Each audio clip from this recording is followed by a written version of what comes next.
I want to get both your thoughts on the aftermath of the Tupac thing in Vegas, as far as what happened in Compton directly following the Vegas situation. If both of you could speak to how long it lasted, what happened, and what the outcome was ultimately. I'll start off first because that's a touchy situation for James to really speak on.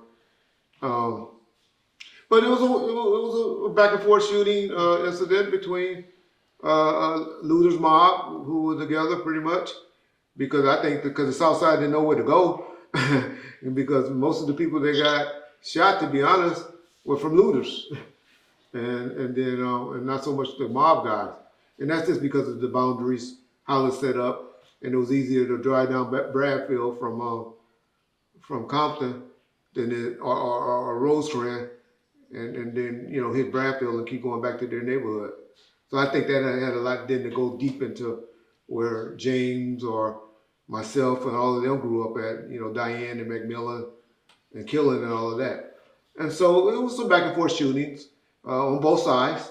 I'm not going to say either side won or anything like that because, now that we even hear that Orlando got shot in the leg and Compton PD, and we never heard or knew about that, from evidence of BG knockout statements. And I think even Keefe even verified that he got shot. I'm not for sure. We never heard about it, to be honest. So there were shootings that go unreported that goes on all the time as well. But I know there was 13 reported shootings that went down uh, back and forth during that time, and what caused them to do search warrants in the city of Compton at the different locations. Um, but yeah, I mean, James may know of meetings that happened after that. Myself and Suge, we stayed in Vegas that whole week until until Tupac passed away on that Friday. Uh, and then that's when I went in. I got about 4 or 5 different people talking about they flew back with the ashes. But no, uh, he was cremated. It wasn't paid or nothing like that. It was done through. It was done for a reason. The cremation happened quick. But when you got a doctor to sign off on it and you got money, you can make a person move quicker. So he got cremated, and my guy James Green is the one that flew back with Tupac with the ashes and delivered them to his mother. And then we all know of them having a ceremony where they rolled him up in a marijuana joint and smoked him. Some of him. And where the rest of Tupac ashes at? That story was true? That story's true. And where's they at? They had a beach ceremony where they all smoked because they said they want him to be with them forever. And so they put him in their system. Um, where the mother or Seth or the Anglo or whatever, where's he's at now, the remaining of his ashes, I don't know. Wow. Yeah. Well, I know right after that incident that night, a lot of people went home. A lot of the homies went back to Compton. And from that point, from where I stood, I believe that when he passed, that's on the mob now. You know what I'm saying? Because that's on our watch. And say that, even though, yeah, that's a good point. Because people always say, well, why James said they had to do something if, and then they went back and did that if he wasn't from the mob. But you It made ain't it. because he was from the I mob. like It's what just you're on about our to say. watch. It's Exactly. just, Tupac was proving himself in front of the homies when he took off on Orlando. So, and he was with Death Row. So, Sugar's the homie. Sugar, we didn't have a choice. So, yeah, that went on for a minute. The situation, the back and forth shit went on for a minute. Can't nobody, and I don't give a fuck who it is, say they won that war. Yeah. Everybody lost. Yeah. So after it died down and people started, doing their own shit, going back to normal, a lot of people were still heated behind it. A lot of the younger cats, a lot of other motherfuckers were still taking the initiative and saying, fuck that. You know what I'm saying? Because they loved the Tupac shit. You know, the music. They loved, you know, they was loyal to Death Row. Everybody was loyal to Death Row. So, you know, it changed a lot of people. You know what I'm saying? But at some point, it was just time to slow the fuck down. I think Suge disappeared. When Suge went to jail or something. Well, about a month later, we went to the Bahamas. Okay, so you know it calmed down and everybody went back to normal. Certain individuals wasn't kicking up dust. And let me interject right there, right quick. We went to the Bahamas. I had to say this because niggas be like, those niggas ran to the Bahamas because they were scared. No, we didn't go to the Bahamas out of fear or anything. We went to the Bahamas because Suge had obligations. He needed 4 albums turned in that quarter that needed to be turned in, and that they had to get working. And now the studio had got raided, and we was catching hell at Canal. So now nobody wanted to go to Canal because the police had took over Canal, so they felt like it was microphones and recorders and all that in there. And so, and then guys were scared, you know, artists, they weirdos, they were scared to be up at Can-Am and to be around that situation. So that's why he had a relationship with the guy that did Bob Marley Island Records. And they went out there and at his studio in Compass Point in the Bahamas and to finish up the albums, 4 albums that was needed. Sorry, James. Go ahead. I just had to throw that out. No, I'm good. I mean, it was intense for a minute, but once it calmed down, everything was good. Everything went back to normal. Yeah. So. Oh, right after the raids, because after that side, that's when everybody home.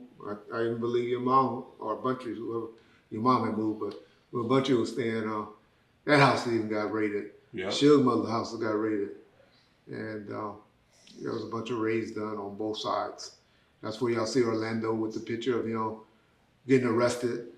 And people always was saying, well, why nobody ever did nothing to keep you in Orlando? Those niggas was hiding. Y'all know where Orlando got found at? In Hawaiian Gardens. That's way far from Compton. And so the police had got a tip that he was staying there. And well, I keep saying this. Motherfuckers looking for me. I ain't finna go stand on the corner with a sign. Exactly. Think I'm right here. No, you get the fuck out the way. And that's all it was. And it was on our side too. Yeah. Motherfuckers got the fuck out the way. Exactly.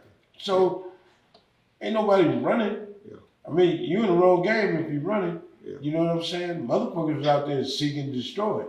So to get the fuck out the hood and get away, you had to.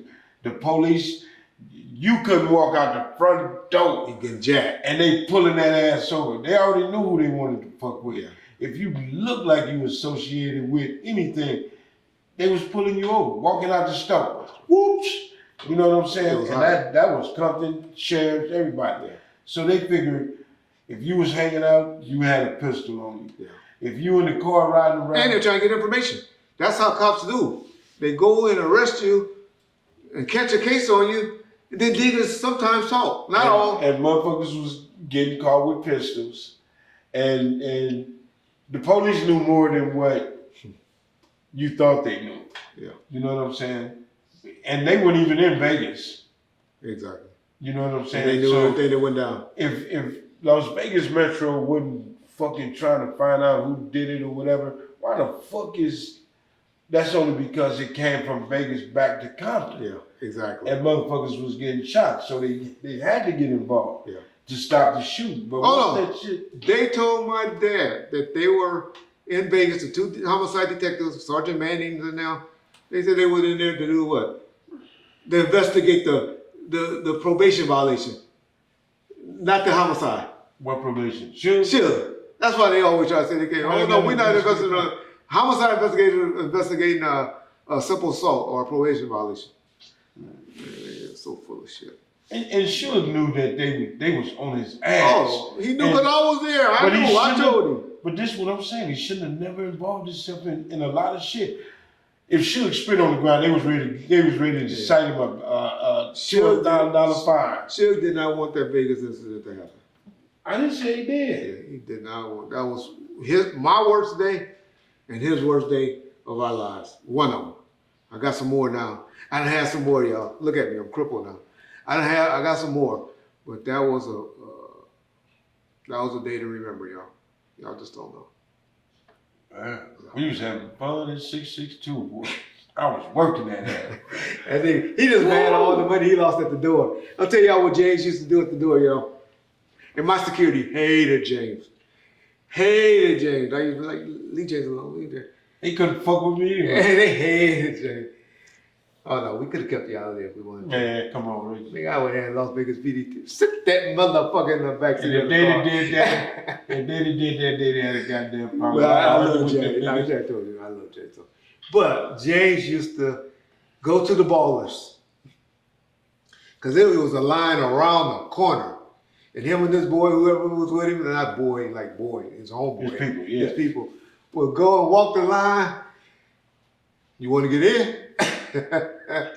He'd give about $500, $1,000, whatever the amount, I don't know. No, Death Row was charging, Sugar was charging $80, I think, $50. shit, 75 Yeah, so it to was like- $100 Yeah. a head. Yeah. So I would just walk in, okay, this motherfucker, he got all the jewels on. He got 13 people. Come on, meet me at the back door. Oh my God. And I would get them for $50 a head. Some motherfuckers, they charging $250 to get in there. Y'all, and they was standing in the line to get in. Standing in the line. I don't know how hard it was. I charged $200 a person to get it on the little small area of the VIP. Oh, the patio. Man, them niggas come over there talking about, man, these days supposed to be, yeah, they is. I put them there. They with me. I had problems with James. I'm bald. I don't know. But goddamn, I was on fat Hey, day. money, yeah. All my pockets had money. I was cool. But see, that's sometimes that's how I had The perks. Yeah, That was the perks. just get it. Because why? James was there also when, if I'm having a problem with Zeke, who was trying to bring a gun in the club or whatever, I would just take the gun off Zeke and say, Zeke, go back in the car. And James be like, no, you can't come in here. You know, where I didn't have to go in the police mode. James was just like, all right, Zeke, you know you can't come in here, and take him to the car. Situations like that. Well, James was always a good buffer for. Well, just calming and toning it down with the little homies. Exactly. Yeah. Because as you guys still don't want to comply with the police. Could you imagine a security guard at a club that's your homeboy club trying to tell them to do something? Oh Lord. Man, I remember some security guards was getting their motherfucking guns took from us. Niggas was whooping their ass and taking their guns. But this on the other, not your people. Yeah, God, this dude got a motherfucking, what you call it? I know. I just gotta clarify stuff. If I said Reggie security, I'm gonna say Reggie security. Some security guards, some guards. Oh my God! Bomb first piece. Issue with everything. God, All right, y'all go to the next one.